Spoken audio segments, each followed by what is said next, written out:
In the early hours of January 25th, 1971, while Uganda slept, tanks rolled through the streets of Kampala, radio stations were seized, government buildings surrounded, and by morning, the president was gone. A new ruler had taken power. His name was Idi Amin. At first, crowds cheered. They believed a savior had arrived, a soldier of the people, a strong man, a protector. But within months, Uganda would learn the truth. This was not a liberation. It was the beginning of fear. Idi Amin rose from poverty, little formal education, but enormous physical presence. He joined the British colonial army as a young man. There, he learned discipline, and he learned violence. He was ambitious, ruthless, feared. By the time Uganda gained independence, Amin was already climbing the military ranks, and when the opportunity came, he did not hesitate. He took power by force. In the beginning, he smiled. He waved to cheering crowds. He released political prisoners. He promised stability. He promised unity. He promised protection. Ugandans danced in the streets. They believed the nightmare was over. But behind closed doors, lists were being written. Names of officers, names of politicians, names of journalists, anyone who could challenge him, anyone who knew too much. The celebrations did not last long. Then people began to vanish. A soldier taken from his home at midnight, a teacher who never returned from work, a journalist gone without explanation. Families waited and waited and waited. Bodies began appearing in rivers, some dumped along lonely roads, others were never found. Military prisons became places of horror. Screams echoed through the night. Uganda had entered a reign of terror. Fear became the air people breathed. Neighbors stopped trusting neighbors.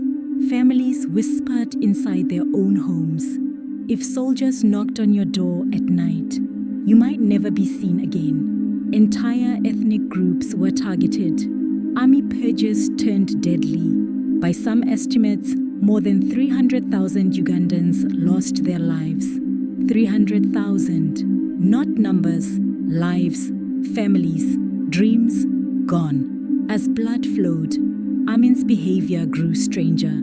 He gave himself grand titles. President for life, conqueror of the British Empire.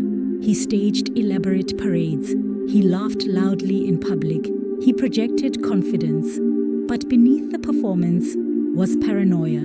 He trusted no one. He feared betrayal everywhere. And when a ruler fears everyone becomes a target. Then came another decision, one that would cripple the nation. Amin expelled tens of thousands of Asian Ugandans, business owners, doctors, engineers, families who had lived there for generations. Within months, shops closed, hospitals struggled, food shortages spread, the economy collapsed. While ordinary citizens suffered, Amin lived in luxury, palaces, feasts, grand displays of power, a king ruling over ruins. In 1978, Amin made a fatal mistake. He invaded neighboring Tanzania. But this time, Uganda was not alone in its suffering. Tanzanian forces fought back. Ugandan rebels joined them. Together, they marched toward Kampala. The once powerful ruler began to run. In 1979, Idi Amin fled the country, boarding a plane in the dark of night. The man who ruled through fear escaped justice. His regime was over, but the scars remained.